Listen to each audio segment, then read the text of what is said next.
ফেরাউনের স্ত্রীর নাম কি? আসিয়া কোনোদিন জান্নাতি হতে পারতেন না, কারণ ওনার সঙ্গে মেলামেশা করেছে ফেরাউন। কথা বলেন না কেন? ফেরাউন ভালো মানুষ? পৃথিবীর সবথেকে খারাপ প্রাণীর নাম ফেরাউন। আল্লাহ বলেছেন নারীদেরকে, পুরুষদেরকে বলেছেন হুন্না লিবাসুল লাকুম ওয়া আনতুম লিবাসুল লাহুন, এরা তো তোমাদের কাপড়। স্বামী স্ত্রী তো একজন আর একজনের কাপড়ের মতো। এইভাবে সম্পর্ক ছিল ফেরাউনের সঙ্গে হযরতে আসিয়ার, না ছিল না? ছিল। এরপরেও এই হযরতে আসিয়া হয়ে গেলেন জান্নাতের পাওয়ারফুল মানুষ। সুবহানাল্লাহ বললেন না? কেন? একমাত্র তার ভিতরে ছিল আল্লাহর প্রতি ঈমান, তার অস্তিত্বে ছিল ইসলাম। এই জন্য তাকে এত কিছু ফেরাউনের ঘরে থাকবার পরে আকর্ষণ করতে পারে নাই, আকর্ষণ করেছে ঈমান। এজন্য এত দামি, এত দামি। হযরতে আসিয়া ইন্তেকালের সময়, আমার কথা মনে পড়ে গেল বলে দিই, ইন্তেকালের সময় আসিয়া ফেরাউনের ঘরে থেকে তিনি কালিমা পড়েছেন, না পড়েন নাই? পড়েন নাই? পড়েছেন। ফেরাউনের ঘরে থেকে। ফেরাউনের একটা মেয়ে ছিল, আসিয়ার কোন সন্তান না, অন্য একটা মেয়ে ছিল ফেরাউনের। এই মেয়েটার চুল আঁচড়ে দিত এক দাসী, এক কৃতদাস বাদী। একদিন চুল আঁচড়ে দিচ্ছে ফেরাউনের মেয়ের, আর ওই কৃতদাসীর হাত থেকে চিরুন মাটিতে পড়ে গেছে। চিরুনি মাটিতে পড়ে যাওয়ার পরে এই মেয়েটা বিসমিল্লাহ বলে চিরুনি উঠিয়েছে। ফেরাউনের মেয়ে বলছে, তুমি কার নাম নিয়েছো? তুমি কার নামে তুমি চিরুনি উঠালে? কৃতদাস, এই দাসী বলতেছে, আমি তো আল্লাহর নামে উঠিয়েছি। মেয়ে বলছে, আমার বাবার চাইতে বড় আল্লাহ তো পৃথিবীতে কেউ নাই। এই কৃতদাস ছোট্ট একটা চাকরি করে, সে বলতেছে যে আমাকে কৃতদাস বানিয়েছে, যে ফেরাউনকে ক্ষমতা দিয়েছে আমার আল্লাহ, তোমার আল্লাহ, এই ফেরাউনের আল্লাহর উপরে আমি ঈমান এনেছি।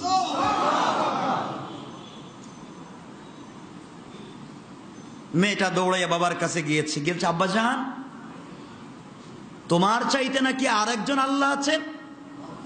ফেরাউন বলছে, এটা হতেই পারে না, আমি ছাড়া আর কোনো আল্লাহ নাই, কোনো খোদা নাই।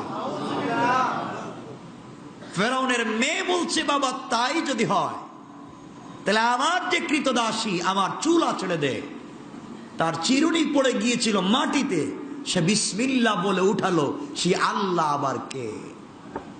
সে তোমার নাম নেয় নাই। কৃতদাসীকে ডাকা হয়েছে।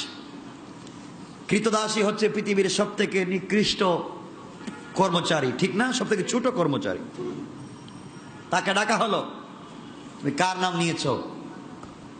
তখন নিজের চাকরি বাঁচাবার জন্য, জীবন বাঁচাবার জন্য মিথ্যা কথা বলতে পারতো, এবং ফেরাউনকে তুষামোদ করবার জন্য বলতে পারতো আপনাকেই বলেছি। এই কথা বললে তার প্রমোশন হতো, ঠিক না?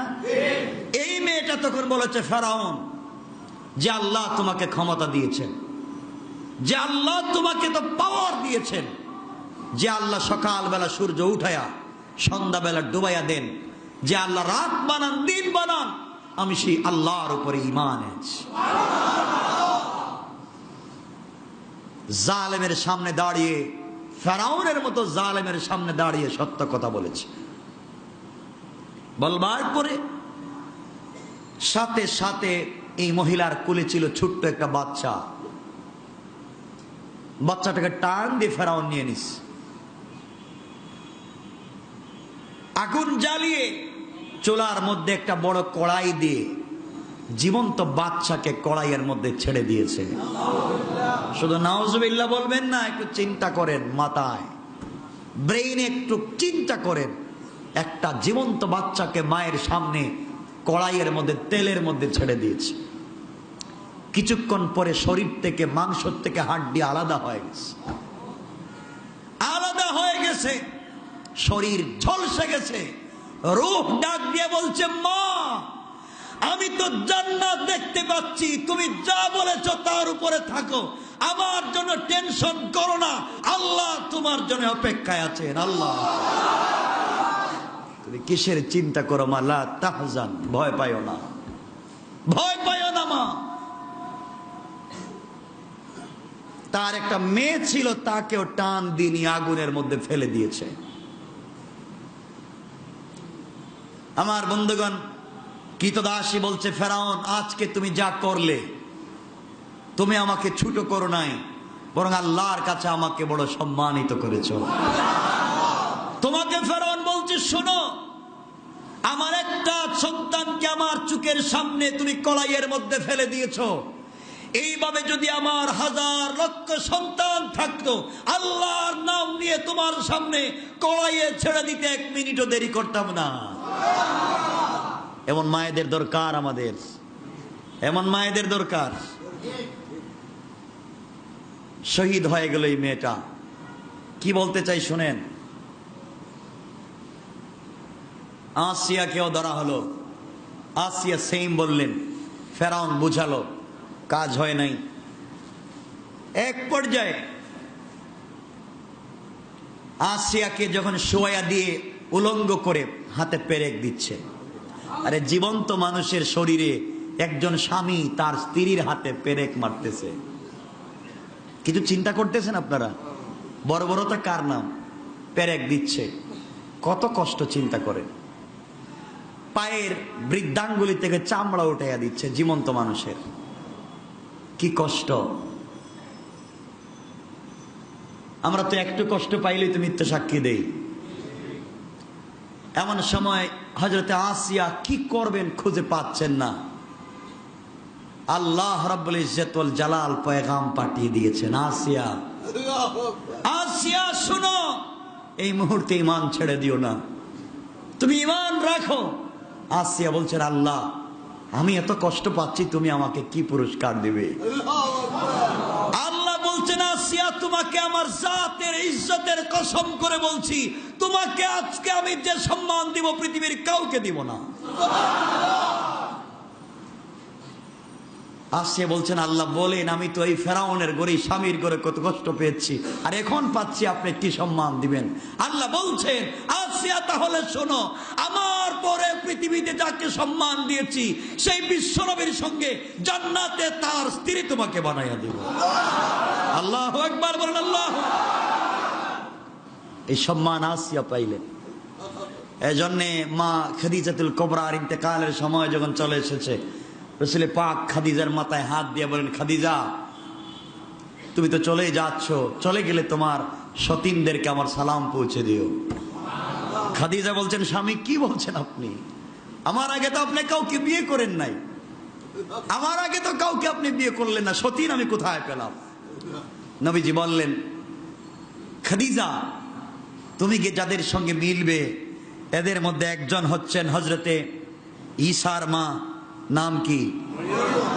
মারিয়াম। আল্লাহ বলছেন 3 জনের সঙ্গে জান্নাতে আমাকে, আমার সঙ্গে বিবাহ দিবেন, তাদেরকে স্ত্রীর মর্যাদা দিবেন, কারণ তারা পৃথিবীতে ঈমানের জন্য, ইসলামের জন্য যে কষ্ট করেছে, আল্লাহ তাদেরকে সম্মান দিবেন আমার স্ত্রী বানিয়ে।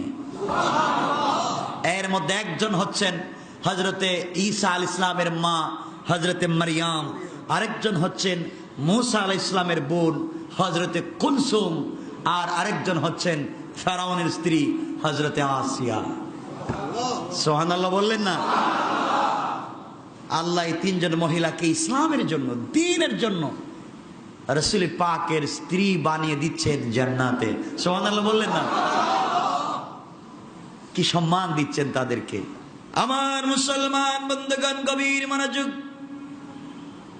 আল্লাহর পয়গম্বর জনাবে মুহাম্মদুর রাসূলুল্লাহ সাল্লাল্লাহু আলাইহি ওয়াসাল্লাম গভীর রজনীতে ঘর থেকে বের হয়ে গেলেন, আর চিন্তা করলেন কেমনে এত কষ্ট করি, আর সহ্য হয় না, বের হয়ে যাই। দেখি তো কোনো সাহাবী হয়তো আমাকে দেখলে তার বাড়িতে নিয়ে যাবে। পেটের ক্ষুধার যন্ত্রণা আর সহ্য হচ্ছে না। আল্লাহর পয়গম্বর গভীর রজনীতে ঘর থেকে বের হয়ে গেলেন। রাস্তা দিয়ে তাসবিহ পড়ে পড়ে জিকির করে করে হেঁটে যাচ্ছেন। হঠাৎ তাকায়া দেখেন রাস্তা দিয়ে আরেকজন যুবক আস্তে আস্তে করে হেঁটে যায়।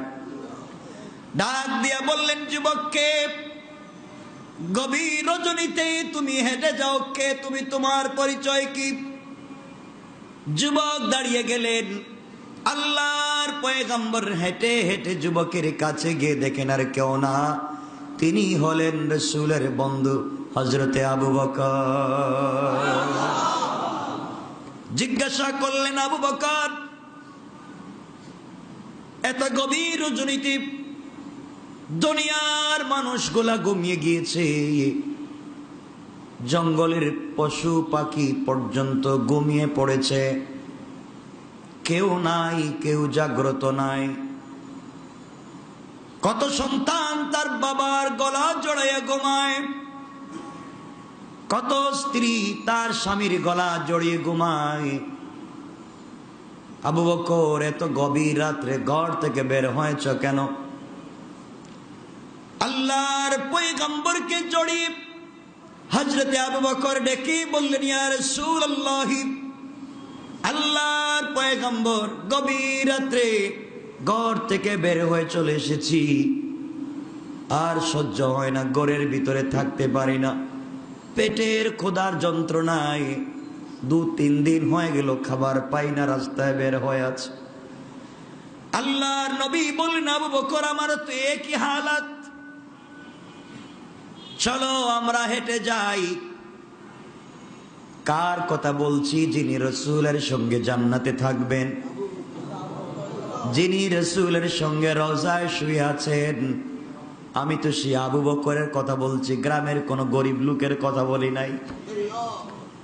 আপনার আমার গ্রামের কোন মানুষের কথা বলি নাই, বলছি তো সেই আবু বকরের কথা, যাকে আল্লাহ যার উপরে সন্তুষ্ট হয়ে আছেন। যেই আবু বকরের জন্য রাসূল পাক মসজিদে নববীর সবগুলা দরওয়াজা বন্ধ করে দিয়েছিলেন, আর বলেছিলেন, আমি মরে যাওয়ার পরে মসজিদে নববীর সবগুলা দরওয়াজা বন্ধ করে দিবা, কিন্তু আবু বকরের ঘরের সঙ্গে যেই দরজা রয়েছে এই দরজা শুধু খুলে রেখে দিবা। সে আবু বকর রাস্তায় বের হয়ে গেলেন। দুজন হাঁটতে লাগলেন।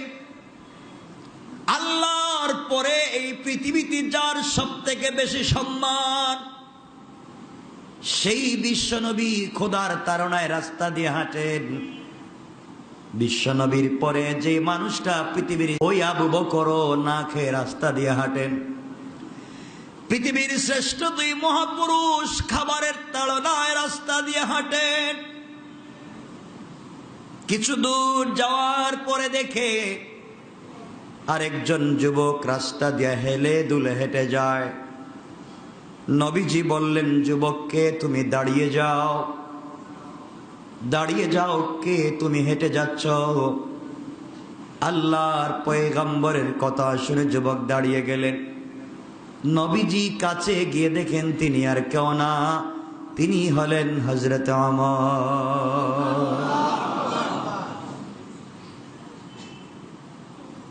হযরত ওমরকে বিশ্বনবী দেখে বললেন, ওমর, এই গভীর রাত্রে বের হয়েছ কেন? ওমর বললেন, আল্লাহর পয়গম্বর, কষ্টের কথা আর কি বলবো, পেটের ক্ষুধার তাড়নায় গড়ে থাকতে পারলাম না, বের হয়ে গেলাম। পৃথিবীতে এই 3 জন মহাপুরুষ ধারাবাহিকভাবে একজনের চাইতে একজন বড়। আল্লাহর পরে আল্লাহ যাদেরকে সম্মান দিয়েছেন, এই মানুষগুলা দুনিয়ায় না খেয়েছিল। তোমার আমার সম্পদ দিয়ে তুমি কি করবা? আমার বন্ধুগণ, আল্লাহর পয়গম্বর দুই বন্ধুর দুই হাত ধরলেন। হযরতে আবু বকরের ডান হাতটা মুষ্টিবদ্ধ করে ধরলেন, ওমরের হাত ধরলেন। দুজন একসাথে হাঁটা শুরু করলেন। নবীজি বললেন, আবু বকর চলো যাই, আনসারী একজন সাহাবীর বাড়ি আছে কাছাকাছি, চলো যাই। আমার বললেন, ইয়া রাসূলুল্লাহ, এই গভীর রজনীতে ওনার বাড়িতে গেলাম কি? উনি তো ঘুমিয়ে থাকবেন। আমার নবী বললেন, না না, ও আমার পিছনে নামাজ পড়ে আমার ওয়াজ শুনে। আমার বিশ্বাস, আমার সাহাবী যত বড় ধনী হোক না কেন, কিন্তু তার কদম এখন আল্লাহর কুদরতের পায়ে। আমার বিশ্বাস, আমার সাহাবী তাহাজ্জুদের সালাতে আছে, চলে যাই। চলতে লাগলেন, কাছাকাছি বাড়ির ভিতরে পৌঁছে গেলেন। ইজাজত নিয়ে ডাক দিলেন। সাহাবী ঘরের ভিতর থেকে বের হয়ে চোখের পানি ছেড়ে ডাক দিয়ে বলেন, আল্লাহর পয়গম্বর, ওগো বিশ্ব নবী, আপনাকে তো দাওয়াত করে আনা যায় না। আপনাকে তো দাওয়াত করে বাড়িতে নিয়েছিলেন স্বয়ং আল্লাহ। আপনাকে তো যে কেউ দাওয়াত করে আনতে পারে না। আল্লাহ আপনাকে দাওয়াত করে স্পেশাল দুধ পাঠাইয়া, স্পেশাল গাড়ি পাঠাইয়া আল্লাহ আপনাকে তার বাড়িতে নিয়েছিল।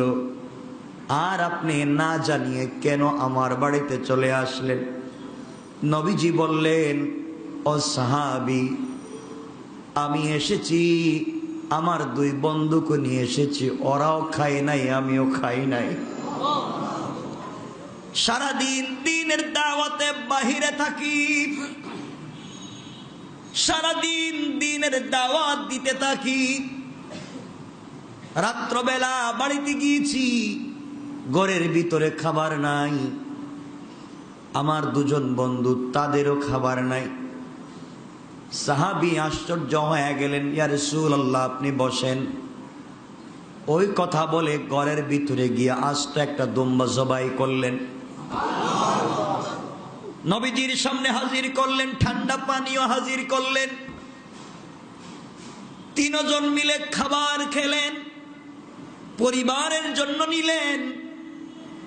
নবীজি খেয়ে রেখে দেওয়া এই দুম্বার হাড্ডির দিকে, হাড়ের দিকে তাকালেন। দোনো বন্ধুকে কাছে নিয়ে ডাক দিয়া বললেন, শোনো, কিয়ামতের দিনে তোমাদেরকে এই রিজিক সম্পর্কে জিজ্ঞাসা করা হবে। এই রিজিক সম্পর্কে তোমাদেরকে জিজ্ঞাসা করা হবে।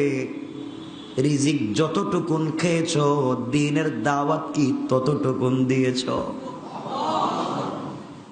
হযরতে ফাতেমা রাদিয়াল্লাহু তাআলা আনহার কাছে একবার রাসূল পাক গেলেন। নবীজি দরজায় দাঁড়িয়ে বললেন, ফাতেমা, দরজা খোলো। ফাতেমা বলছেন, আব্বাজান, আপনি একা না সাথে অন্য কেউ? নবীজি বলছেন, ফাতেমা, আমি একা নই, আমার সাথে আরেকজন আছে। ফাতেমা বলেন, আব্বাজান, আমি দরজা খুলে দিতে পারবো না, কারণ চেহারা ডেকে রাখবার মতো কাপড় আমার ঘরে নাই। নবীজি বড় ব্যথা পেলেন, নিজের চাদর মুবারক ঘরের ভিতরে দিয়ে বললেন, ফাতেমা, এটা ঢেকে দরজা খুলে দাও। দরজা খুললেন, নবীজি ভিতরে প্রবেশ করলেন। হযরতে ফাতেমার চেহারা মুবারক দেখলেন, বড় কাঁদলেন।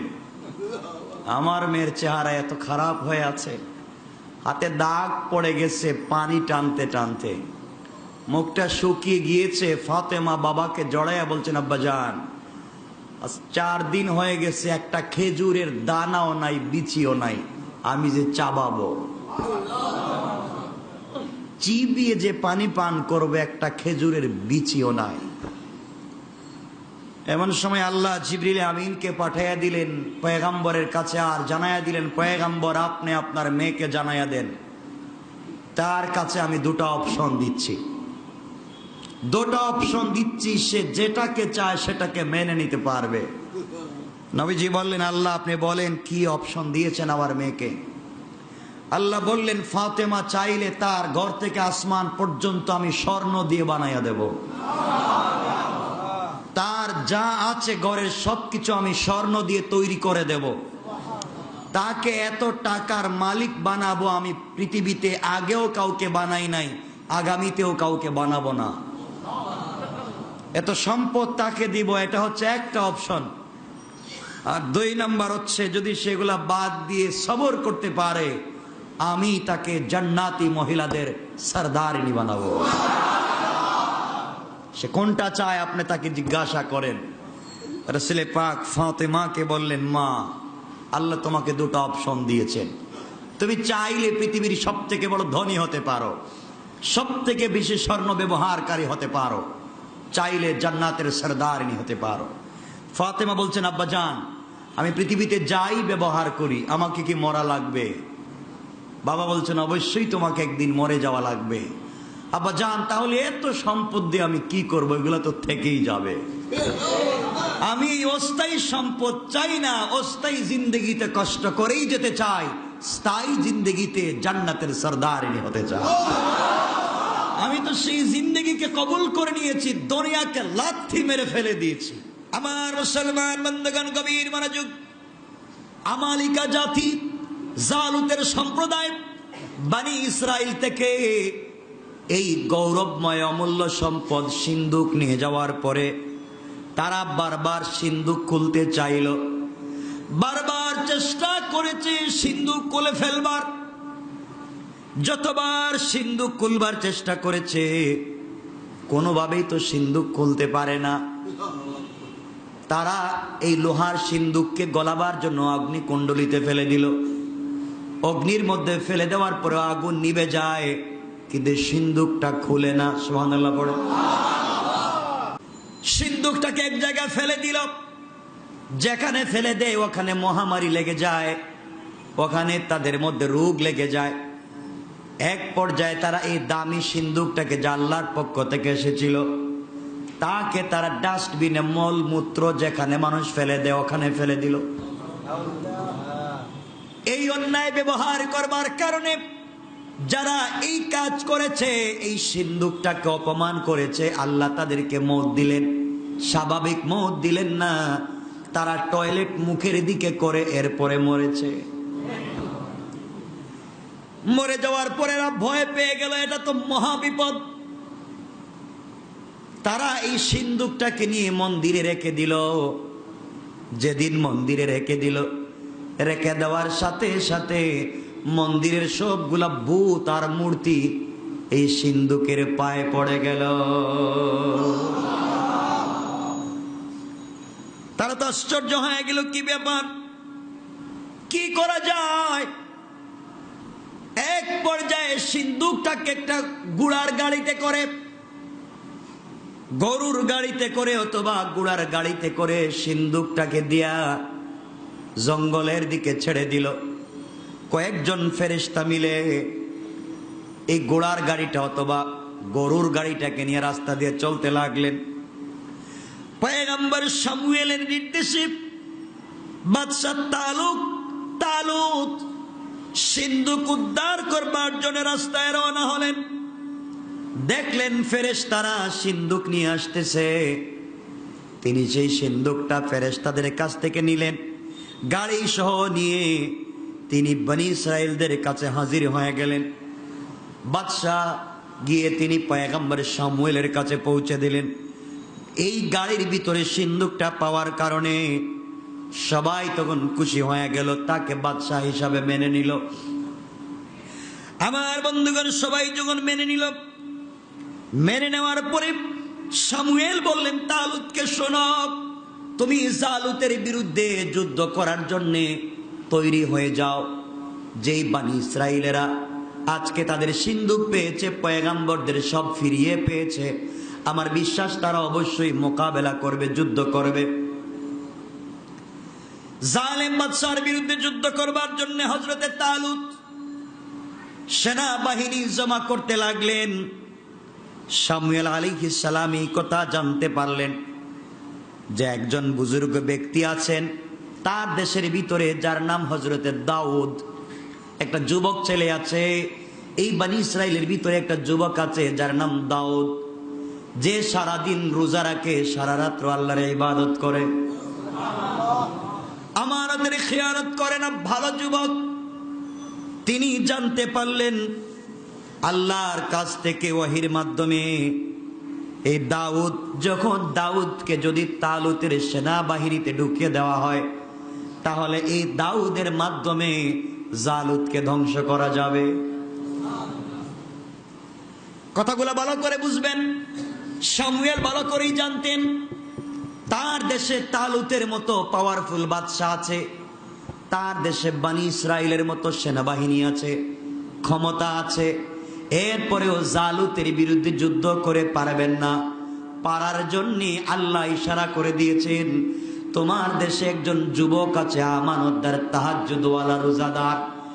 এখানে অস্ত্রের মোকাবেলা করে হবে না, আমানতদার ঈমানের স্পিরিট নিয়ে যদি একটা যুবক জালুতের সামনে দাঁড়িয়ে যায়, জালুতের সব ক্ষমতা ভেঙ্গে চুরে খান খান হয়ে যাবে। সুতরাং আজ কাফেরদের মোকাবেলা করবার জন্য অস্ত্র আর সেনাবাহিনী দিয়ে হবে না। দাউদের মতো আমানতদার একজন যুবক যদি বেঈমানদের সামনে দাঁড়িয়ে যায়, বেঈমানদের সমস্ত তখ্ত তৌস ভেঙ্গে চুরে চুরমার হতে 1 মিনিটও দেরি হবে না। আমার বন্ধুগণ, দাউদ আলাইহিস সালামকে খবর দিলেন। কষ্ট হচ্ছে? তিনি আসলেন। শামুয়েল বললেন, বাবা তুমি শোনো, তুমি আমার দেশের তালুতের সেনাবাহিনীতে যোগ দাও, জালুতের বিরুদ্ধে যুদ্ধ করা লাগবে। তিনি আল্লাহর উপরে ভরসা করে সেনাবাহিনীতে নাম লেখাইয়া নিলেন। তখনও তিনি নবুয়ত পান নাই, সাধারণ যুবক, রাস্তা দিয়ে হেঁটে যাচ্ছেন। কিছু দূর যাওয়ার পরে হঠাৎ করে তাকাইয়া দেখেন রাস্তার মধ্যে একটা পাথর হযরতে দাউদকে সালাম দিচ্ছে। আরে তিনি তো নবী না, তিনি নবী না, রাস্তার পাথর তাকে সালাম দিচ্ছে। নবী না হলে কি হবে, তিনি ছিলেন পাক্কা সাচ্চা ঈমানদার। আমরা হতে পারি নাই, দাউদ তখন নবী হন নাই। পাথর সালাম দিয়ে বলছে, আমি হারুন আলাইহিস সালামের হাতে থাকতাম এবং ছিলাম, তিনি আমাকে দিয়ে শত্রুর মোকাবেলা করতেন, আপনি আমাকে আপনার সাথে রাখুন, হয়তো কোনো কাজে লাগতে পারি, আপনার কোনো উপকারে আসতে পারি। তিনি চিন্তা করলেন, যেই পাথরটা নবী হারুনের হাতে ছিল, এটা তো অনেক বরকতময় পাথর, যেই পাথর কথা বলতে পারে, এটা তো সাধারণ পাথর হতে পারে? কথা বলেন। আপনারা গাল গল্প মনে করতে পারেন, কোরআনের কথা। পাথরটাকে তিনি পকেটে রেখে দিলেন। পকেটে রেখে দিলেন এই পাথর, যেই পাথর কথা বলতেছে। কিছু দূর চলতে লাগলেন, যাওয়ার পর আরেকটা পাথর তাকে সালাম দিলাম, সালামের জবাব দিলেন। পাথর বলতেছে, আমি মুসা আলাইহিস সালামের হাতে থাকতাম, তিনি আমাকে সাথে রাখতেন, শত্রুরা তার সামনে আসলে পাথর নিক্ষেপ করতেন, আমি শত্রুকে ধ্বংস করে দিতাম। আল্লাহু আকবার বলেন। আপনি আমাকে আপনার সাথে রাখেন, অবশ্যই আপনার উপকারে আসবে। তিনি এই পাথরটাকেও হাতে রাখলেন, পকেটে ঢুকাইয়া দিলেন। তারপর আরেক দিন পথ চলতে লাগলেন। দীর্ঘ পথ যাওয়ার পরে আরেকটা পাথর তাকে সালাম দিয়েছে, সালামের জবাব দিলেন। পাথর বলতেছে, দাউদ আপনি শুনেন, আপনি তালুতের সেনাবাহিনীতে আছেন, জালুতের বিরুদ্ধে যুদ্ধ করবেন, আমি ওই পাথর, যেই পাথর জালুতকে ধ্বংস করতে পারি, আপনি আমাকে সাথে রাখেন, আপনার উপকার হবে। এই কথা যখন পাথর বলতেছে, পকেটের দুনো পাথর বলতেছে, ওর কথা ঠিক আছে। দাউদ বললেন, কি বিপদে পড়লাম। ও বলতেছে মারতে পারবে, পকেটের দুইটা ওরে চিনো কেমনে। ও বলতেছে ঠিক আছে। তিনটা পাথরকে পকেটে রাখলেন, হঠাৎ বের করে দেখেন তিনটা এক পাথর হয়ে গেছে। আল্লাহু আকবার বলবেন না? এমন সময় দাউদ পাথরটিকে থলের ভিতরে রেখে দিলেন। জালুতের বিরুদ্ধে যুদ্ধ শুরু হয়ে গেল। বাদশাহ তালুত তখন ঘোষণা করলেন, শোনো, আমি মুসলিম, বনি ইসরাইলের পয়গম্বর দাউদ হযরতে শামুয়েলকে আমি ভালোবাসি, তিনি আমাকে বাদশা বানিয়েছেন, আমরা এখন জিহাদে যাচ্ছি, জালুতের মতো জালেমের বিরুদ্ধে জিহাদ করব, আমালেকা জাব্বারিনদের বিরুদ্ধে আমরা জিহাদ করব। আমি জানি এটা সাধারণ কাজ না, অনেক কঠিন ব্যাপার, ওই জায়গায় যুদ্ধে জয়লাভ করা সহজ না। সুতরাং আমার সেনাবাহিনীর ভিতরে এমনকি বীরত্বপূর্ণ কোন যুবক আছো, যেই যুবক জালুতকে হত্যা করতে পারবে, আমি তালুত কথা দিলাম, যেই ব্যক্তি জালুতকে হত্যা করবে তাকে আমার দেশের রাজত্বের অর্ধেক দিয়ে দেব। যেই ব্যক্তি জালুতের মতো জালেমকে হত্যা করবে, আমার দেশের অর্ধেক তাকে দিয়ে দিব, আমার একমাত্র কন্যা সন্তান তার কাছে বিয়ে দিব। হযরতে দাউদ আলাইহিস সালাম আল্লাহর নাম নিয়ে দাঁড়াইয়া বললেন, ইনশাআল্লাহ আমি পারবো। সুবহানাল্লাহ বললেন না? সবাই বলতে লাগলো, এই যুবকটা তো সুফির মতো দেখা যায়, শুধু নামাজ পড়ে ইবাদত করে, ও আবার কেমনে মোকাবেলা করবে? বোঝা গেল শুধু জিকির করে লাভ হবে না, মাঠে ময়দানে যদি রক্ত দিতে না পারলেন, জিকির করেই শুধু জান্নাতে যাওয়া যাবে না।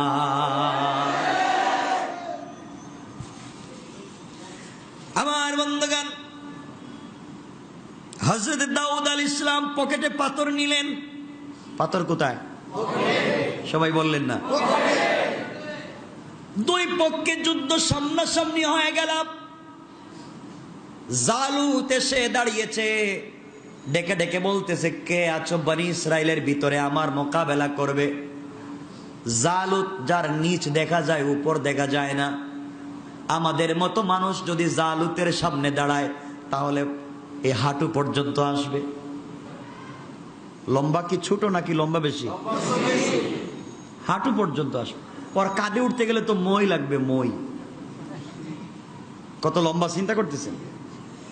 এই জালুত এসে দাঁড়িয়েছে আর বলছে, কে আছো আমার মোকাবেলা করতে পারবে? দাঁড়াও। হযরতে দাউদ আলাইহিস সালাম দাঁড়িয়ে গেলেন খালি হাতে। হাতে নিছেন তাসবিহ। কি তাসবিহ? হাতে কিছুই নাই, পকেটে কিন্তু পাথর আছে। সুবহানাল্লাহ বললেন? চলতে লাগলেন, জালুতের সামনে দাঁড়িয়ে গেলেন। জালুত বলছে, যুবকে তুই কে? তুই তো আমার পায়ের নিচে পড়েই মরে যাবে, চলে যা, তোকে মাইরা আমি অপমানিত হতে চাই না, আমার মতো ক্ষমতাধর কাউকে পাঠাইয়া দে। দাউদ আলাইহিস সালাম বললেন, জালুত তুই আমাকে চিনিস না, আমার হাতে কোনো অস্ত্র থাকতে না পারে, আমার ভিতরে আল্লাহর ঈমান আছে। আমার ভিতরে আল্লাহর ঈমান আছে, আমার ভিতরে আল্লাহর প্রতি বিশ্বাস আছে। আর আল্লাহ কোরআনে বলেছেন, ইন্না কাইদাশ শাইতানি কানা দাঈফা। আল্লাহ তো কোরআনে বলেছেন কাফের বেঈমানেরা সব দুর্বল। দাউদ আলাইহিস সালাম বলতেছেন, আল্লাহ বলেছেন সব জায়গায়, কোরআন নাজিল হওয়ার আগেও বলছেন কাফেরেরা দুর্বল। তোমার ভিতরে ঈমান নাই, তুমি দুর্বল। আমার ভিতরে ঈমান আছে, আমি সবল, তুমি আমাকে আক্রমণ করতে পারো। জালুত বলতেছে, যা যা, তোদের বাচ্চা তালুতকে পাঠাইয়া দে। জালুত তো জানে না দাউদ যার উপরে ঈমান এনেছেন তিনি কত পাওয়ারফুল। তিনি তো এমন পাওয়ারফুল, এই পয়গম্বর, তিনি তো জানতেন আল্লাহ কত পাওয়ারফুল। আমার নবীকে আল্লাহ পাওয়ার দেখাইয়া দিয়েছিলেন। যখন নবীজি দুলি করা নিক্ষেপ করেছিলেন, সবার চোখে পড়ে গিয়েছিল। আমার আল্লাহ বলেছিলেন, ওয়ামা রামাইতা ইদ রামাইতা ওয়ালাকিন্নাল্লাহা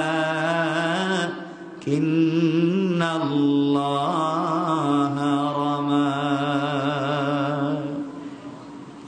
আল্লাহ বলেছেন নিক্ষেপ করবা হয়তো তুমি, দেখতেছো তুমি বাস্তবে আমি। দাউদ চিন্তা করলেন জালুত তুই বসতেছিস আমি, আসলে হাতগুলা যুদ্ধে আমার হবে না, হয়ে যাবে স্বয়ং আল্লাহ। আল্লাহু আকবার। আমি তো আল্লাহর নাম নিয়ে নেমে পড়েছি, আমার কোনো চিন্তা নাই, ভয় নাই, তুই আমাকে আঘাত করতে পারিস। জালুত তো রেগে গিয়েছে, পিচ্চি ছেলে কয়েক কথা কি বলে আমার হাঁটুর নিচে পড়ে আছে, তরবারি উঠাইয়া আচ্ছা মতো ঘুরাইয়া আঘাত করলো। হযরত দাউদ আলাইহিস সালাম সরে গেলেন, হাত দিয়ে তার তরবারির আঘাত ফিরাইয়া দিলেন। না, আল্লাহু আকবার দরকার নেই, ও তরবারি দিয়ে আঘাত করেছে আর দাউদ হাত দিয়ে ফিরাইয়া দিয়েছে। আল্লাহু আকবার। হাতকে শক্ত করে দিয়েছেন কে? এই হাতকে পাওয়ার দিয়েছেন কে? আল্লাহ। জালুতকে বুঝলাম না, এটার হাত এটা কি স্টিল নাকি? ফিরে দেখি দিল। হযরত দাউদ বললেন জালুত রেডি হও, এবার তোমাকে আমি আঘাত করবো। জালুত বলতেছে কি দিয়ে আঘাত করবে, হাত তো খালি, হাতে তো কিছু নাই। ভিতর থেকে পাথর বলতেছে আসি তো। আল্লাহু আকবার বললেন। জালুত ভয় পেয়ে গেছে, পকেটে আবার কথা বলে কেবে। হযরত দাউদ পকেট থেকে পাথর বাইর করলেন, জালুতকে বললেন এই যে আমার অস্ত্র, হাতে পাথর। পাথর তো রাস্তায় পড়েই থাকে, এমন হাজার পাথর মারলেও কিছু হবে না। হযরত দাউদ আলাইহিস সালামের ঈমান ছিল কার উপরে? আল্লাহর উপরে ঈমান ছিল। তিনি পাথর দিয়ে জালুতের মাথায় আঘাত করলেন, এত দ্রুত গতিতে আঘাত হানলো, 1 সেকেন্ডের ভিতরে জালুতের মাথা ভেঙ্গে চুরে চুরমার হয়ে গেল, জালুত মাটিতে পড়ে গেল, ইসলামের বিজয় হয়ে গেল। আল্লাহ পারেননি, অস্ত্র ব্যবহার করেন নাই, রাস্তার পাথর, রাস্তার কি পাথর দিয়ে পৃথিবীর সুপার পাওয়ার জালুতকে ধ্বংস করেছেন। আজ যদি আমরা সে আল্লাহর উপরে ঈমান আনতে পারি, যারা ইসলাম এবং মুসলমানদের ঘাড় মটকে দিতে চায়, এই রাস্তার পাথর তাদের মোকাবেলা করে তাদের ঘাড় মটকে দিতে পারে। ওরা তো বুঝে না এগুলো, আসলে এখনো বুঝে নাই। আমার বন্ধুগণ, জালুত ধ্বংস হয়ে গেল, সাথে সাথে শিরিক, বিদআত, কুফর, মূর্তি পূজা সব ধ্বংস হয়ে আল্লাহর জমিনে আল্লাহর দ্বীন কায়েম হয়ে গেল। জালুত শেষ। কাফেররা দেখলো বাঁচবার পথ নাই, পাথর দিয়ে মাথা ফাটিয়ে ফেলেছে, তাও তো জালুতের, তাহলে আমাদের বাঁচার কোনো পথ নাই, ওরা ভাগছে। যুদ্ধে জয়লাভ হলো, অভাবনীয় জয়ের পরে আল্লাহু আকবার ধ্বনি দিলেন মুসলমানেরা। ধ্বনি দিয়েছেন কিসের? আল্লাহু আকবার। আজকালকে মুসলমানদেরকে কলঙ্কিত করবার জন্য ইহুদিরা, খ্রিস্টানেরাও জুব্বা পরে, দাড়ি লাগায়, পাগড়ি পরে, আল্লাহু আকবার বলে, ওরা আঘাত করে মুসলমানদের উপরে বদনাম চাপাতে চায়। মনে রাখবেন শয়তান, আমরা তো তোদেরকে চিনি, যতই লম্বা জুব্বা পর, যতই দাড়ি আর টুপি রাখ, আমরা জানি তুমি কত বড় শয়তান। আজকে এই পৃথিবীর কুখ্যাত সন্ত্রাস হয়ে আছে মিডল ইস্ট আর সৌদি আরবের প্রশাসন। আজকে ইসলাম আর মুসলমানের বিরুদ্ধে যা মঞ্চে তা করতেছে, যদি রাসূলে পাক এখানে শুয়ে না থাকতেন আমরা ওদিকে মুখে থুতুই ফেলতাম না। আল্লাহ রসুল আছেন, আল্লাহর কাবা ঘর আছে, আল্লাহ এখানে দিয়েছেন, এই জন্য আমরা দিল থেকে, প্রাণ থেকে, মন থেকে ভালোবাসি। এর অর্থ তাদের আকাম কুকাম কুকর্মগুলোকে আমরা সাপোর্ট করতে পারি না। আর এখানে কিছু লোক বৈশা বৈশা, কিছু লোক আছে এখানে বক্তব্য দিয়ে ওয়াজ করে, মাইক 3টা সামনে নেই, পাবলিক একটাও নাই, বৈশা বৈশা সারা বিশ্ববাসীর ওয়াজ করে। এ কাফির, এ ইহুদি, এ খ্রিস্টান, এ মুশরিক, এ নাস্তিক, তার খবর নেই। আছে না নাই? এগুলো করা যাবে না। যাক, দাউদ আলাইহিস সালাম আমালিকাদেরকে ধ্বংস করলেন, রাজ সিংহাসনের অর্ধেকের মালিক হয়ে গেলেন। কিছুদিন পরে বাদশাহ তালুত ওয়াদা অনুযায়ী তার মেয়েকে বিয়ে দিলেন। বিয়ে দেওয়ার কিছুদিন পরে তালুত এক যুদ্ধে শহীদ হয়ে গেলেন। শহীদ হয়ে যাওয়ার পরে আল্লাহ পাক দাউদ আলাইহিস সালামকে দেশের রাজত্ব পূর্ণাঙ্গ দিলেন, সাথে সাথে স্পিরিট আর ঈমান থাকবার কারণে নবুয়ত দান করলেন। সুবহানাল্লাহ বললেন না? এই কথা আল্লাহ রাব্বুল ইজ্জতুল জালাল আমার তেলাওয়াতকৃত আলোচ্য আয়াতের শেষে 251 নম্বর আয়াত, শেষ আয়াতে আল্লাহ রাব্বুল ইজ্জতুল জালাল বলছেন, ফাহাজামুহুম বিইذনিল্লাহি ওয়া কাতালা দাউদ জালুত ওয়া আতাহুল্লাহুল মুলকা ওয়াল হিকমাতা ওয়া আল্লামাহু মিম্মা ইয়াশা। যারা আল্লাহর হুকুমে তাদেরকে পরাজিত করলো, দাউদ হত্যা করলো জালুতকে, আল্লাহ তাকে রাজত্ব এবং হিকমত দান করলেন এবং নবুয়ত দান করলেন। সুতরাং এই রাজত্ব লাভ করলেন যেই দিন, হযরতে দাউদ রাজত্ব লাভ করলেন যেই দিন, পূর্ণাঙ্গ রাজত্বের মালিক হলেন যেদিন, শিরিক পূজা ধ্বংস হয়ে তাওহীদের বিজয় হলো যেই দিন, এই দিন ছিল 10 মুহররম আশুরা। না, আরো আসতে বলেন সুবহানাল্লাহ। তাহলে আজকের আলোচনা বুঝতে পেরেছেন? এই জায়গা পর্যন্ত আমরা আজকে আলোচনা করলাম, আমরা আসতে পারলাম। বসেন, আলোচনা শেষ করে দেবো, লম্বা করব না, এখানেই শেষ করে দেবো। তবে আজকে বোঝাতে চাইলাম আল্লাহ রাজত্ব দিয়েছেন, ক্ষমতা দিয়েছেন, পাওয়ার দিয়েছেন, এরপর নবুয়ত দিয়েছেন ক্ষমতার কারণে না ঈমানের পাওয়ারে? কথা বলেন। ঈমানের পাওয়ারে। এই জন্যে আমাদেরকে ঈমান আনতে হবে কার উপরে? সবাই বলেন কার উপরে? ঈমান আনতে হবে। আরেকটা কথা বলে দিই, সবার পকেটে 2-4টা মোবাইল আছে, আছে না? 2-4টা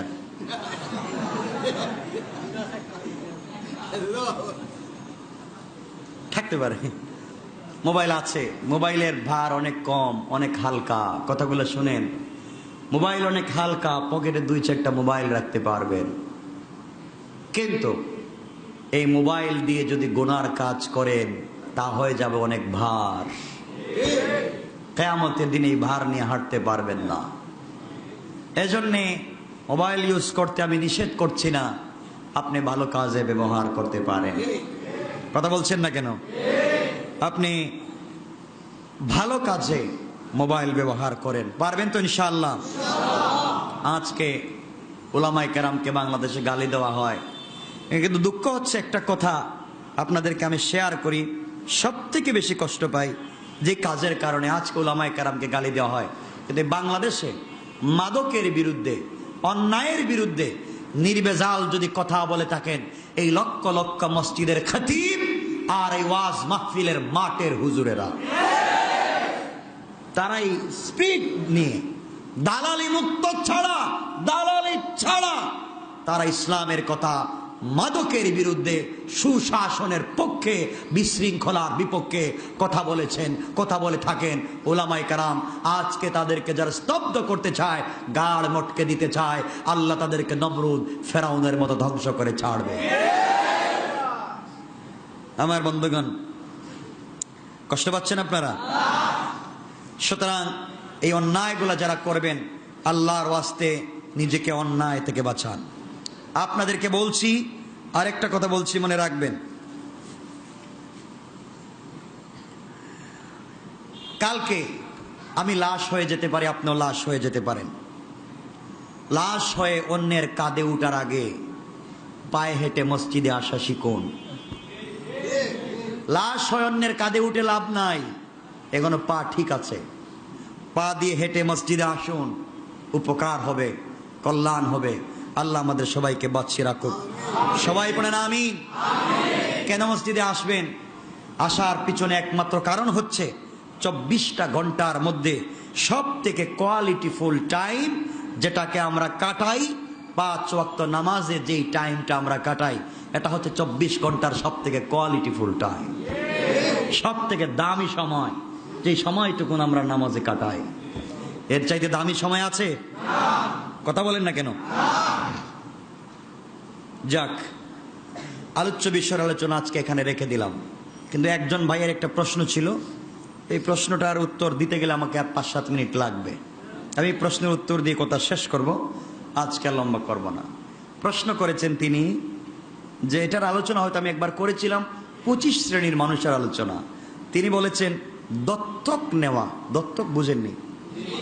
যে বাচ্চা নেওয়া হয়, পালক সন্তান নেওয়ার ব্যাপারে ইসলাম কি বলেছে। এটা গুরুত্বপূর্ণ একটা মাসআলা। অনেকের বাচ্চা হয় না, ঠিক আছে না? এই বাচ্চা না হওয়ার পিছনে অনেক কারণ আছে, আজকে এগুলো বলবো না। অনেকের বাচ্চা হয় না, না হওয়ার পিছনে কারণ কি, এটার একটা গুরুত্বপূর্ণ কারণ আছে, 1 নম্বর। 2 নম্বর, বাচ্চা তৃতীয় লিঙ্গের হয় কেন, হিজরা হয় কেন, এরও একটা কারণ আছে যৌক্তিক। এগুলো যদি জানতেন তাহলে ইসলামটাকে তো অনেক সুন্দর করে বুঝতে পারতেন। 2টা বিষয় আজকে, ও 2টা বলবো না। 3 নম্বর, অনেকের বাচ্চা হয় না, এজন্য ইউরোপ আমেরিকায় অনেক দম্পতি তার ইনজেকশনের মাধ্যমে মেডিকেল থেকে নোতফা নিয়ে বাচ্চা প্রসব করেন।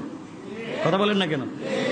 যদি ইনজেকশনের মাধ্যমে হোক বা যে কোনো মেশিনের মাধ্যমে হোক, মেডিকেলে সংরক্ষিত নুতফা থেকে, এই নাপাক পানি থেকে আপনি যদি আপনার স্ত্রীর পেটে বাচ্চা নিয়ে থাকেন, আপনার স্ত্রী হবে দুশ্চরিত্রা, আপনার স্ত্রী হবে দুশ্চরিত্রা, আল্লাহর কাছে জিনাকারিণী হিসাবে কিয়ামতের দিন দাঁড়াবে।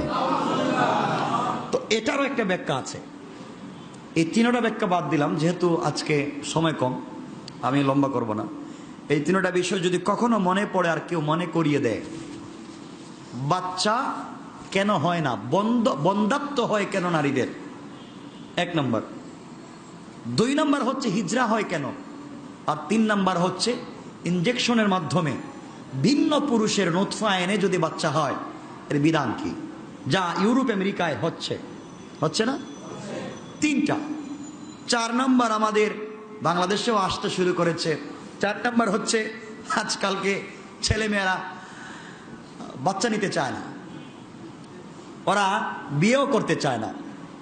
বিয়ে করে না, বন্ধু হিসাবে একসাথে লিভ টুগেদার, একসাথে চলাফেরা করে।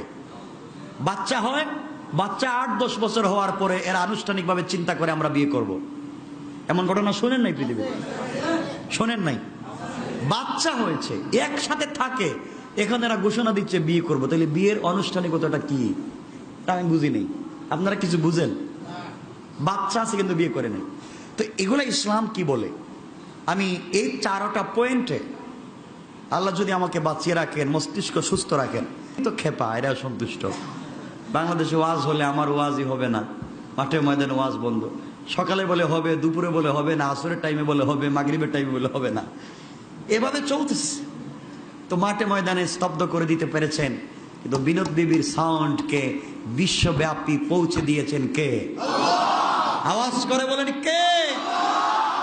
এখানকার এই স্পিরিট, এই তাফসিরের এই পাওয়ারকে যদি কেউ ভেঙে বন্ধ করতে চায়, আমাদের এই তাফসিরের পাওয়ারকে যদি কেউ বন্ধ করে দিতে চায়, তার হাত পা ভেঙে দিয়ে চুরমার করে আল্লাহর জমিনে দিন কায়েমের আন্দোলনে নেমে যাব।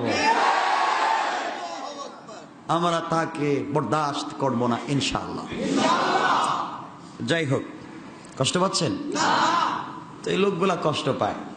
তো দত্তক নিয়ে আমার কাছে জজ কোর্ট থেকে এবং হাইকোর্ট থেকে অনেকগুলা চিঠি এসেছে।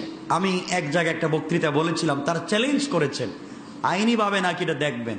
আমি আজকে আপনাদেরকেও চ্যালেঞ্জ করে এটা পরিষ্কার করে দিচ্ছি। সন্তান অনেক মহিলার না হতে পারে, পরিবারে না হতে পারে, এজন্য তারা দত্তক নিয়ে থাকেন, বাচ্চা লালন পালন করেন, অন্যের বাচ্চা। তো অন্যের বাচ্চা দত্তক মানে হচ্ছে আইনিভাবে নোটারি পাবলিক করে কাগজপত্রে, এভাবেই তো, এটার নামই তো দত্তক, যেটা আইনিভাবে কোর্টের মাধ্যমে করা হয়। এটা জায়েজ না না জায়েজ? এবং যেই বাচ্চাকে আপনি নিয়ে আসবেন, এই বাচ্চার আইডি কার্ডে অরিজিনাল মা বাবার নাম না দিয়ে আপনার নাম, আপনার স্ত্রীর নাম, আপনার নাম দেন। এটাই তো দিয়ে থাকে, কথা বলেন না কেন? দিয়ে থাকে। এটার বিধান কি? আর সন্তানকে লালন পালন করার বিধান কি? এখানে আরো 3টা বিষয় যোগ হবে। দত্তক যেই সন্তানকে আনলেন, সেই সন্তানের সঙ্গে দেখা দেওয়া জায়েজ না না জায়েজ? এই সন্তানকে মা বাবার পরিচয় দেওয়া জায়েজ না না জায়েজ? তাকে সম্পত্তির ভাগ দেওয়া জায়েজ না না জায়েজ? অনেকগুলো বিষয় জড়িত হয়ে যায়। যারা সন্তান দত্তক নেয় এরা গরিব সন্তান, মা বাপ খাওয়াতে পারতেছে না, এই জন্য সন্তান আনে না। সন্তান দত্তক আনে নিজের প্রয়োজনে, নিজের বাচ্চা নাই, নিজেকে মা বাপ কেউ ডাকে না, নিজের প্রয়োজনে দত্তক আনে। যদি নিজের প্রয়োজনে না আনতো তাহলে দত্তক নাই না এতিমখানাও তো দিতে পারতো। কথা বলেন না কেন? একটা এতিমখানা দিয়েই তো বাচ্চা লালন পালন করা যায়, দত্তক আনে কেন? সুতরাং কেউ যদি বাচ্চা দত্তক আনেন এবং এই বাচ্চার আইডি কার্ডে, ন্যাশনালিটিতে, জাতীয় পরিচয় পত্রে, জন্ম নিবন্ধনে যেই বাবার ঔরসে, যেই মায়ের গর্ভে এই সন্তানের জন্ম হয়েছে, এই মা বাবার নাম না দিয়ে যিনি লালন পালন করবেন তার নাম দিয়ে থাকেন, আপনি প্রকাশ্য জাহান্নামী, আপনি জাহান্নামী। আল্লাহ রাব্বুল ইজ্জত ওয়াল জালাল কোরআনে বলেছেন, উদউহুম লিআবাইহিম ওয়া আকসাতু ইনদাল্লাহ। আল্লাহ বলছেন তোমরা সন্তানদেরকে তাদের বাবার নাম ধরে ডাকো। যেই বাবার ঔরসে সে জন্মগ্রহণ করেছে সেই বাবার নাম ধরে তাকে ডাকো। কিন্তু এতিম সন্তান, যদি এমনি একটা এতিম গরিব সন্তানকে আপনি লালন পালন করেন, একটা গরিব ছেলে, একটা গরিব মেয়েকে আপনি লালন পালন করতেছেন, তাকে টাকা পয়সা দিচ্ছেন, স্কুল মাদ্রাসায় পড়ালেখার খরচ দিচ্ছেন, আপনার ঘরে সে বড় হচ্ছে, আপনাকে মা ডাকে না করেন, এটা শুধু সওয়াব নয়, এটা বহুত বড় কল্যাণের কাজ। নবীজি বলেছেন এতিমকে যারা লালন পালন করবে, এতিম বাচ্চাদেরকে যারা পড়ালেখা করাবে, রাসূল পাক বলছেন এই আঙ্গুল যত কাছাকাছি এতিমের লালন পালনকারী এবং আমি জান্নাতে তত কাছাকাছি। বহুত সওয়াবের কাজ। কিন্তু আপনি দত্তক আনবেন, সন্তানকে এনে সন্তানের সঙ্গে আপনি বেইনসাফি করলেন, আপনি সন্তানের অরিজিনাল মা বাবার নাম তাকে জানতে দিলেন না। সন্তানকে মনে রাখবেন, গোটা পৃথিবীর সমুদয় সম্পদ দিয়ে যদি কারো কাছ থেকে আপনি একটা সন্তান কিনে নিয়ে আসেন, এরপরও সন্তান আপনার নামে বড় হতে পারে না। আল্লাহ বলেছেন মায়ের পরিচয় এবং বাবার পরিচয় কোনোভাবেই বিকৃত হতে আল্লাহ দিবেন না। এজন্যে সন্তান যদি আপনি দত্তক আনেন, সন্তানকে বলে দিবেন তুমি আমার অরিজিনাল সন্তান নয়, আমি তোমার মা নয়, আমি তোমার বাবা নয়, তোমার মা বাবা আরেকজন, আমি তোমাকে শুধুমাত্র লালন পালন করতেছি। এই পরিচয় না দিয়ে আপনি যদি সন্তানকে লালন পালন করেন, এই পরিচয় না দিয়ে আপনি যদি সন্তানকে নিজের পরিচয় দেন, আপনার সন্তান নাই, একজনকে আপনি একটা সন্তান লালন পালন করলেন, রাস্তা দিয়ে আপনি হেঁটে যাচ্ছেন, একজন বলতেছে এটা কার ছেলে? এটা আমার ছেলে।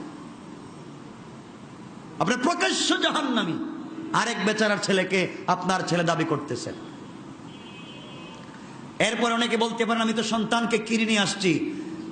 পৃথিবীতে মানুষ কেনা বেচা হালাল না হারাম? কথা বলেন না কেন?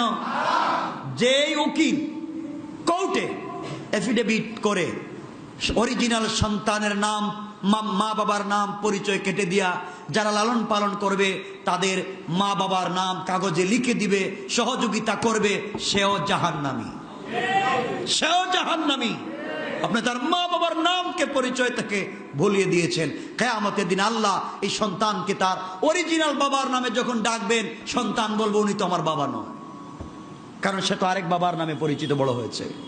এই জন্যে আপনি যে কাউকে লালন পালন করতে পারেন, যে কাউকে নিয়ে আসেন, এগুলো বাংলাদেশে অভাব নাই, আছে না? আজকে তো মেডিকেল থেকে বাচ্চা চুরি হয়ে যায়, হয়ে যায় না? হয়ে যায়। নার্সের আয়ারা বিক্রি করে দেয়। আপনি চুরি হওয়া বাচ্চা কিনে নিয়ে এসেছেন, কিসের আপনার বাচ্চা? এরপরে আপনি অরিজিনাল বাবার নাম না দিয়ে নিজের বাপ নামে, নিজের নামে আপনি স্কুলে পড়াচ্ছেন, মাদ্রাসায় পড়াচ্ছেন, হারাম, আপনি জাহান্নামী। আপনি যত বড় পরহেজগার হন, একটা সত্য সন্তানের মা বাবার নাম বিকৃত করার কারণে আপনি জাহান্নামী। কথা বুঝছেন আপনারা?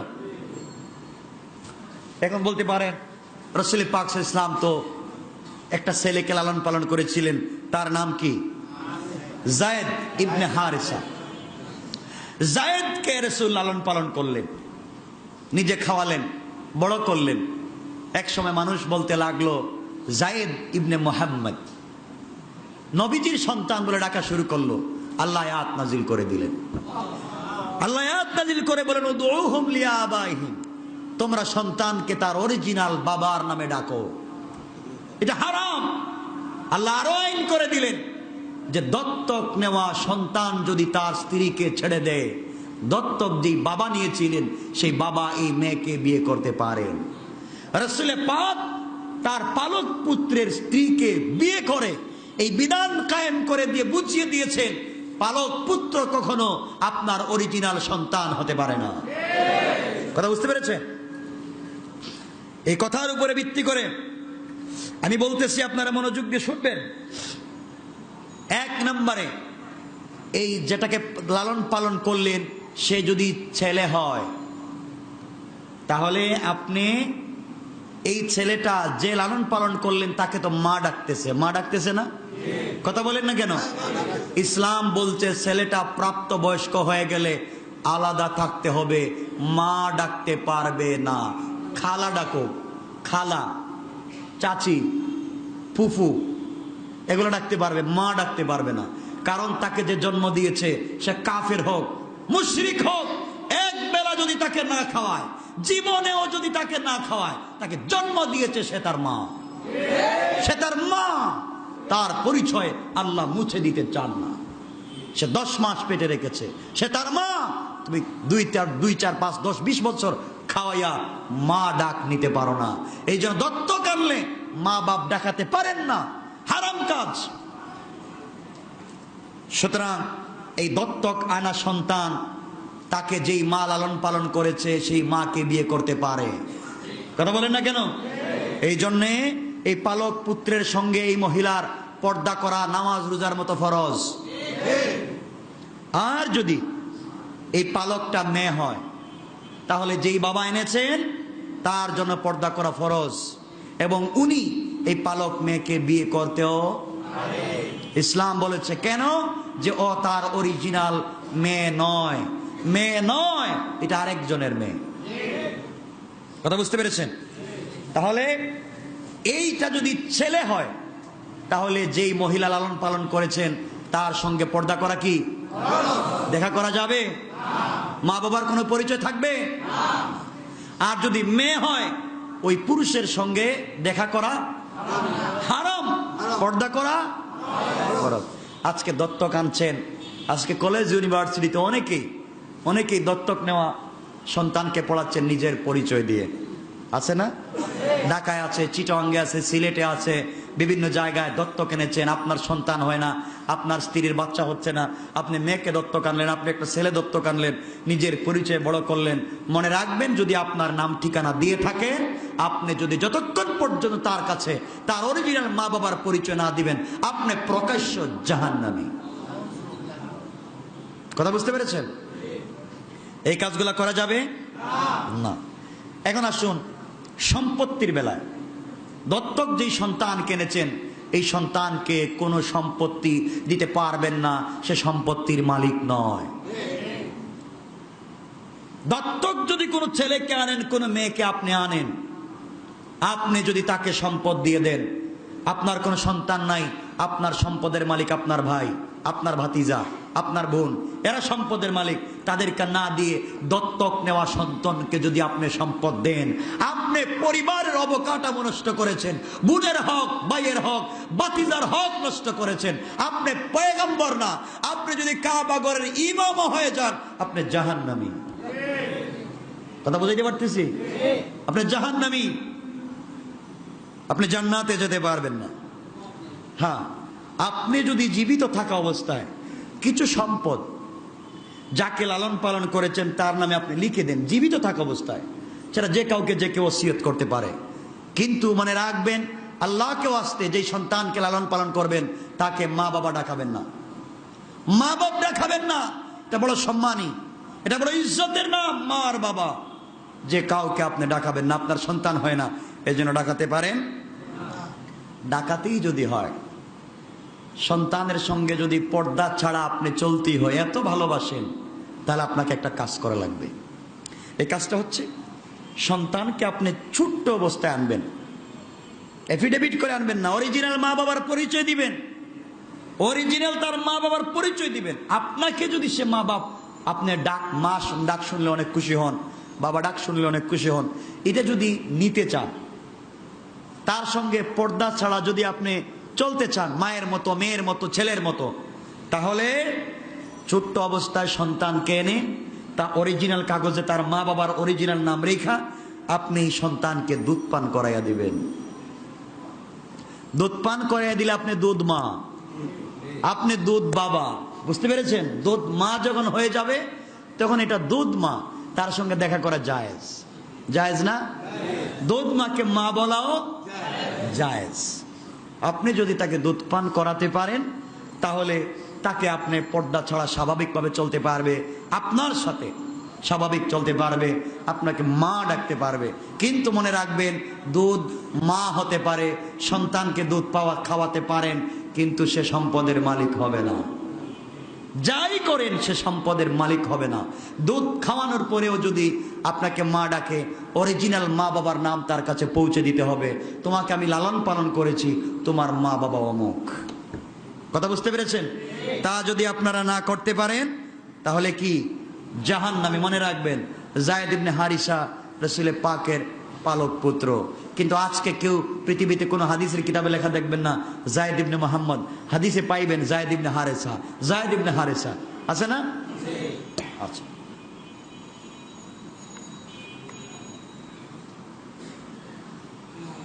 যাই হোক, এখন এগুলার দলিল কি? দলিল হচ্ছে আত-তারগীব ওয়াত তারহিব। কিতাবের নাম আত-তারগীব ওয়াত তারহিব, 3 নম্বর পৃষ্ঠা, 3 নম্বর খণ্ড, 73 নম্বর পৃষ্ঠা। মারিফুল কোরআন 1070 নম্বর পৃষ্ঠা। আবু দাউদ শরীফের হাদিস, রাসূল পাক বলেছেন, অবশ্যই তোমরা যদি কাউকে দত্তক আনো, লালন পালন করতে পারো, কিন্তু অরিজিনাল মা বাবার নাম কাগজে লিখতে হবে। তুমি মা বাপ হিসাবে পরিচয় দিতে পারবা না। যদি নিজেকে মা বাপ হিসাবে পরিচয় দাও, সন্তানকে নিজের সন্তান হিসাবে পরিচয় দাও, তুমি জাহান্নামী, তুমি জাহান্নামী। জান্নাতে যদি যেতে চাও, সন্তানকে লালন পালন করো আর তার মা বাবার পরিচয় ঠিক রাখো। ঠিক আছে তো ইনশাল্লাহ? দত্তক আনবার সময় কোর্টে গিয়া লেখালেখি করে এফিডেভিট করবার দরকার নাই। পারবেন তো ইনশাল্লাহ? প্রয়োজনে এতিম বাচ্চাকে লালন পালন করেন, বহুত সওয়াব। রাসূল অনেককে লালন পালন করছেন, আপনিও করেন না। পারবেন না? এখন বললে তার পারবেন না, না, এটা সম্ভব না। কিন্তু আরেকজনের বাচ্চার মা ডাক শুনতে বড় আরাম, বাপ শুনতে বড় আরাম, এতিম লালন পালন করতে পারবেন না। আসুন আমরা সবাই গরিব অসহায়দের পাশে দাঁড়াই, এতিমদের সুশিক্ষার ব্যবস্থা করি। পারবো না ইনশাল্লাহ? আমি চাচ্ছি, আমার অনেক বন্ধু বান্ধব চেষ্টা করতেছেন, আপনারাও চেষ্টা করেন। আপনারা দিলকে এভাবে স্পিরিট নেন যে ঢাকা শহরে আল্লাহ তো আপনাদেরকে অনেক দিয়েছেন, না দেন নাই? না নাই আপনাদের কিছু আছে? আমার এই আওয়াজকে আপনারা আপনাদের বন্ধু বান্ধবের কাছে পৌঁছে দিবেন যে আমরা এই ঢাকা শহরে ছোট্ট একটা জায়গা খুঁজতেছি। আল্লাহ যদি ব্যবস্থা করে দেন 4-5 শতাংশ 10 শতাংশ হলে চলবে, স্থায়ী জায়গার উপরে। আল্লাহ যেন শুধু ইসলামিক ইনস্টিটিউট না, আমরা এখানে এতিম বাচ্চাদেরকে লালন পালন করব, তাদেরকে দ্বীন শিখাবো, কোরআন শিখাবো। তারা এখানে এতিম থেকে এখানে পড়বে, তারা কলেজে পড়বে, ইউনিভার্সিটিতে পড়বে, মাদ্রাসায় পড়বে, মুহাদ্দিস মুফাসসির হবে। আমরা তাদের ব্যবস্থা করব। এজন্য দোয়া করবেন, দিলে বড় তামান্না, মরার আগে আল্লাহ যেন একটা জায়গার ব্যবস্থা করে দেয়। দোয়া করবেন না? আপনারা দোয়া করলেই তো হয়ে যায়। আর আপনারা দিলের ভিতরে যদি স্পিরিটকে বসায় দেন, না আমরাও সহযোগিতা করব এবং একটা মাদ্রাসা হয়ে যাক। চান না আপনারা? স্থায়ী জায়গার উপরে একটা মাদ্রাসা হোক, মরে গেলে ওখানের বাচ্চারা কোরআন শরীফ পড়বে, আমরা সওয়াব পেতে থাকবো। এতিম বাচ্চাকে আমরা সহযোগিতা করব, তার থাকবার খাবারের ব্যবস্থা করব, আমরা জান্নাতের রাসূলের সঙ্গে থাকব। চাই না আমরা? আমাদের অনেক জায়গা পড়ে থাকে, রাস্তাঘাটে, হাটে মাঠে। আল্লাহ যেন আমাদেরকে ব্যবস্থা করে দেন। কারা কারা চেষ্টা করবেন একটু হাত উঠান দেখি। সবাই? আল্লাহ যেন কবুল করেন। এজন্য দিলে দিলে এই নিয়ত করেন আল্লাহ যেন আমাদেরকে একটা জায়গার ব্যবস্থা করে দেয়, খুব বড় জায়গা না, কিন্তু আমি বলা তো ঠিক হবে না, এগুলো বলা ঠিক না। আর আব্দুল আজিজ তো অনেক কিছু জানে, আমি তো বলা ঠিক না। আমি একবার, অনেকবারই তো দেখেছি, কিছুদিন আগেও একবার আমি অসুস্থ পেরেশানিতে ছিলাম, হঠাৎ করে তাহাজ্জুদের সালাতের পরে ঘুমিয়ে পড়েছি, রাসূল পাককে স্বপ্নে দেখেছি। আমি আফসোস করে বলেছিলাম, ইয়া রাসূলুল্লাহ, রাসূল পাককে স্বপ্নে দেখেছি এবং তিনি আমাকে দুধ পান করিয়েছেন। আমি তখন বলেছিলাম, ইয়া রাসূলুল্লাহ, দ্বীনের জন্য কি করব কিছু তো খুঁজে পাচ্ছি না। তিনি বলছেন, আমি দোয়া করে দিলাম আল্লাহ যেন ঢাকা শহরে বাংলাদেশের সবথেকে বড় মাদ্রাসা করার সুযোগ করে দেন। দিলে এই বিশ্বাস আছে, মনে হয় মরার আগে এটা হয়ে যাবে। যেন আপনারা শুধু চেষ্টা করবেন, দোয়া করবেন এবং আল্লাহর কাছে চাইবো আমাদের এই প্রতিষ্ঠানের ছেলেরা ইংলিশে বক্তৃতা করবে, আরবিতে বক্তৃতা করবে, বাংলায় বক্তৃতা করবে।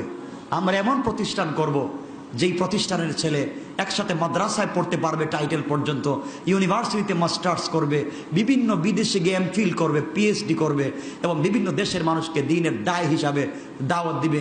আমরা দ্বীনের মার্কাজ বানাবো, এখান থেকে গোটা দুনিয়ায় দ্বীন প্রচার করব। আল্লাহ যেন আমাদের এই তামান্নাকে, মনের এই আশাকে আল্লাহ যেন দ্বীনের খাস খাদিম হিসাবে কবুল করেন। চেষ্টা করবেন তো ইনশাআল্লাহ? যেন আপনারা দোয়া করেন। ঢাকা শহরে দেখবেন হঠাৎ করে কে কোন দিন আসবে, এসে বলবে যে হুজুরি জায়গাটা নিয়ে নেন। কিন্তু আমার জন্য চাই নাই, আমার জন্য চাইলে তো অনেক কিছুই পাইতাম এই বাংলাদেশে, ঢাকা শহরে হাজার হাজার কোটি টাকার মালিক থাকতাম, 10, 20, 50 কোটি টাকার গাড়ি তো দৌড়াইতে পারতাম। ছোট্ট ঘটনা বলে দিই, 3 বছর আগে, 3 না 4 বছর, আমাদের ঢাকা শহরের একজন জনপ্রিয় ব্যক্তিত্ব, নিউ টাউনের, ওনার বের হয়েছে 30 বছর। কয় বছর? বাচ্চা হয় না। উনি আমাদের তাফসিরি কেমনে কেমনে শুনছেন, এখানে তাফসির হয়, তিনি তাফসিরে আসতেন কিন্তু আমার সঙ্গে দেখা করতে পারতেন না। একটানা 1 বছর তাফসির শোনার পরে একদিন আমার রুমিকে দেখা করে বলেন, হুজুর 30 বছর হয়েছে বিয়ে করেছি কিন্তু আমার কোনো বাচ্চা নাই। আমার কি নাই? শত শত কোটি না হাজার কোটি টাকা আছে আমার, বিদেশে বিজনেস, বাংলাদেশে বিজনেস, এটা বাচ্চা নাই, আমি কি করব? যাক, উনি আসলেন, ওনাকে একটা আমল শিখিয়ে দিলাম বাচ্চা হওয়ার। এই আমলটা মনে হচ্ছে আমিও কোনোদিন বলেছি এখানে, মনে নাই, হয়তো বলেছি, বা আমি স্পেশালি ওনাকে লিখে দিয়েছি, আপনি আমলটা এভাবে করবেন। আপনার স্ত্রী যদি প্রেগনেন্ট হন আমাকে জানাবেন। ওনাকে আমলটা দিলাম। 4 মাসের মাথায় এসে বললেন, হুজুর আমার স্ত্রী তো 2 মাসের প্রেগনেন্ট। এক পর্যায়ে 30 বছর বিয়ের হয়েছে, 30 বছর পরে আল্লাহ ওনাকে একটা পুত্র সন্তান দিয়েছেন। এই আবেগী ভালোবাসায় উনি আমাকে জানালেন এবং একদিন তাফসিরে আসলেন। তা আসার সময় উনি একটা দামি প্রায় 1.5 কোটি টাকার গাড়ি নিয়ে আসছেন, আমাকে গিফট করবেন। এখানে বসছিলেন তাফসিরে, এখানে বসছেন, গাড়ি এখানে রাখা এখানে এসে বসছেন। তাফসিরের পরে আমার রুমে গেছেন, তো স্বাভাবিক যেভাবে কথা বলি এভাবে কথা বলছে। তো বলছেন, হুজুর এই তো আপনার জন্য আমি কিচ্ছু করতে পারলাম না, আপনি দোয়া করেছেন, ওসিলা করেছেন, আল্লাহ আমাকে 30 বছর পরে আমার এত সম্পদ, আমাকে একটা বাচ্চা দিয়েছেন, আমি কিছু করলাম না, আপনাকে চাবি দিলাম, গাড়িটা গিফট করলাম। তখন আমি এই আদর্শের না, কিন্তু আমাকে যারা খুব কাছে থেকে চিনে, খুব কাছে থেকে এরা ভালো করে চিনে আমি কেমন, আমি আদর্শের লোক না। দুনিয়ার মোহ যদি থাকতো তাহলে লন্ডনেই থাকতাম, ওখানে চলে যেতাম, একবারে ওখানেই থাকতাম, দেশের দরকার নাই।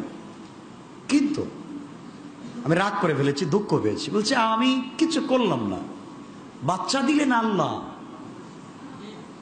যে মনিব আপনাকে 30 বছর পরে বাচ্চা দিলেন, আপনি শুকরিয়া আদায় করবেন মহান মনিবের, গিফট দিবেন তাকে, আপনি গিফট দিচ্ছেন আমাকে। আপনি তো বাচ্চাকে বাঁচাই রাখতে চাচ্ছেন, এটা তো মরে যাবো দেখতেছি, আপনি তো আল্লাহর নাশুকরি করতেছেন। মানে ভয় পেয়ে গেছে, হুজুর আমি আপনি যা বলবেন তা করবো, কিন্তু গাড়িটা রাখেন। আমি বলছি আপনি যা বলেছেন তা একবার, ওটা আমাকে যদি না দিয়ে আপনি অন্য কিছু চিন্তা করতেন হয়তো হয়ে যেত। আপনি এই চাবিটা নেন, গাড়িটা কালকে বিক্রি করে দিবেন এবং এই টাকা দিয়ে আল্লাহর শুকরিয়া আদায় করে একটা মসজিদ বানাবেন। এই মসজিদ আমি উদ্বোধন করতে যাব, কথা দিলাম। আপনি আল্লাহর শুকরিয়া আদায় করে হাজার মানুষ সেজদা করবে, আপনার বাচ্চা ভালো থাকবে। উনি খুশি হয়ে গেছেন, ওই গাড়ি বিক্রি করছেন আর 50 লাখ টাকা মিলাইয়া প্রায় 2 কোটি টাকা দিয়ে একটা মসজিদ করেছিলেন। এই মসজিদ উদ্বোধন করলাম। তো বলতে চাই, এটা দুনিয়ার দরকার নাই। আমি চাই আখেরাতে আমরা সকলে একসাথে ভালো থাকি। এই জন্য সকলে যদি চেষ্টা করেন, আল্লাহ জায়গার ব্যবস্থা করে দিবেন না ঢাকা শহর। আজকের থেকে আপনারা দিলেই তামান্না রাখবেন। আমাদের মা মরেছেন, বাবা মরেছেন, হাজার কোটি টাকার জায়গা রেখে গিয়েছেন, কি করবেন? এতিমখানা করে দেন, এখানে করে যান কিছু, মরে গিয়া তো শান্তি পাবেন। পাবেন না ইনশাআল্লাহ? আমার মতো ভাঙ্গা গাড়িতে চড়েন, এভাবেই চলতে মজা। দুনিয়া খুব শান্তির জায়গা না, ওখানে শান্তি পাবেন। এই জন্য সবাই চেষ্টা করেন, দিলের ভিতরে এটা বোঝান যে আমি কমপক্ষে জায়গার ব্যবস্থা করে ফেলবো, না হলে আমি জায়গার জন্য টাকার ব্যবস্থা করব। আর দেখবেন, আমার এক ভাই আছেন এখানে, আমি দেখতেছি উনি হয়তো এখানে আছেন, উনি আছেন হয়তো এখানে, আমি দেখেছি নামাজের আগে, মাগরিবের পরে দেখা করেছেন। উনি আমাকে একদিন বলেছেন, হুজুর আমি গত বছর এর আগের বছর হজে গিয়েছি, আমি এখানে কথাও দিয়েছি এবং স্বপ্নেও দেখেছি। আমি কথা দিলাম, যদি আপনি মাদ্রাসার জায়গা পান, এই মসজিদ 3 তলা করতে যা টাকা লাগবে আমি দেব। সব আছে ব্যবস্থা। দোয়া করেন আল্লাহ যেন জায়গার ব্যবস্থা করে দেন, দ্বীনের মারকাজ বানান। আমরা মরে যাব সকলে, আর বাচ্চারা এখানে কোরআন শরীফ পড়বে, ওবিসসানাদিল মুত্তাসিলিম ইন্না ইলাল ইমামিল হুমাম হাদিস পড়বে, আর আমরা কবরে বসে বসে সওয়াব পাবো। পাবো না ইনশাআল্লাহ? বিল্ডিং বানায় গিয়ে কি লাভ? বিল্ডিং তো বানাইবেন বাচ্চাদের জন্য, ওরা থাকবে আর আপনি থাকবেন বৃদ্ধাশ্রমে, ঠিক না? আর গরিবদের জন্য কিছু করে যান, আপনি থাকবেন জান্নাতের 6666 তলায়। আল্লাহ কবুল করুক, আমিন। কষ্ট পেয়েছেন আমার কথায়? সবাই চেষ্টা করবেন তো?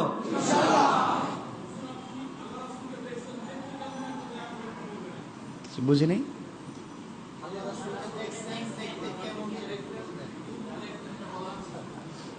আমি তো একবার বলেছি এখানে, রসুল দেখতে কেমন। রসুলকে যদি কেউ সাদা চুল দেখে, এটা রসুল না। রসুলকে যদি কেউ দেখে সাদা দাড়ি, এটা রসুল না। রসুলকে যদি কেউ কালো চেহারা দেখে, এটা রসুল না। রসুলকে যদি আপনি দেখবেন তার ললাটটা অনেক সুন্দর, চুলগুলা একভাবে কুকড়ানো, মাথার চুলগুলা কুকড়ানো। কখনো দেখবেন খাটো চুল, কখনো দেখবেন কানের লতি পর্যন্ত, কখনো দেখবেন কাঁধ পর্যন্ত। দেখবেন রসুল যখন স্বপ্নে দেখেন, রসুলকে যদি হাঁটতে দেখেন, তাহলে দেখবেন উপর থেকে নিচে নামলে মানুষ যেমন হয়, রসুল এইভাবে কুজু হয়ে মাথাটা নিচের দিকে করে হাঁটতেছেন।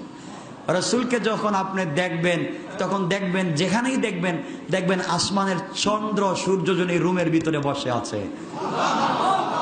রসুলকে কখনো আপনি এই অন্ধকার চেহারায় বা মুখটা বেজার দেখবেন না, আপনি সব সময় দেখবেন মুস্কি হাসতেছেন, তার ঠোঁটটার মধ্যে মুস্কি হাসি, ঠোঁটের মধ্যখান দিয়ে পাপড়ির মতো আছে, ভিতরের দাঁতগুলা আলতো আলতো দেখা যায়। তার চেহারা যদি দেখেন, তাহলে দেখবেন দুধে আলতা দিলে যে কালার হয়, তার গালগুলো এমন এমন লাগতেছে। তখন বুঝবেন আপনি রসুলের পাককে দেখেছেন।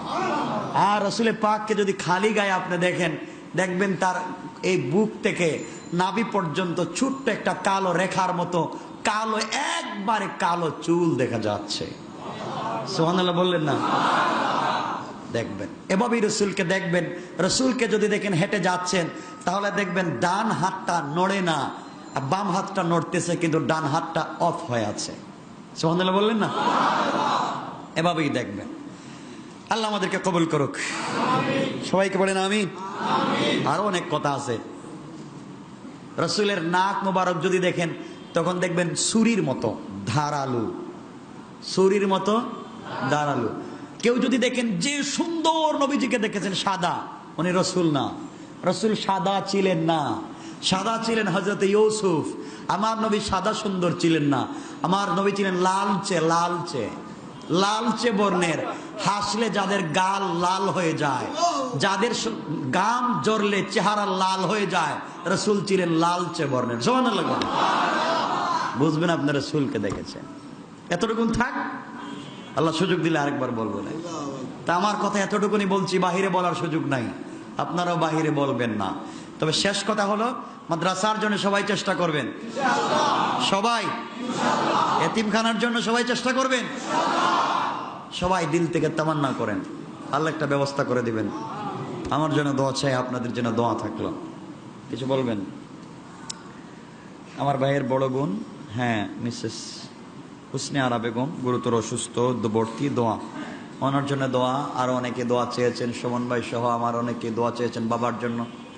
আমার বাবাও তো নাই, মা আছেন অসুস্থ, সবার জন্য দোয়া। ঋণগ্রস্তদের জন্য দোয়া, যারা বিজনেস করতেছেন আপনাদের জন্য দোয়া। আমি তো দোয়া করি, আপনারা তো করেন না। সবাই দোয়া করেন আমার জন্য? হ্যাঁ, সবাই দোয়া করবে। আপনাদের দোয়াই তো আমি বেঁচে আছি, কোন দিন জানি মরে যেতাম, বুঝেন না? আল্লাহুম্মা সাল্লি আলা মুহাম্মাদ ওয়া আলা আলি মুহাম্মাদ কামা সাল্লাইতা আলা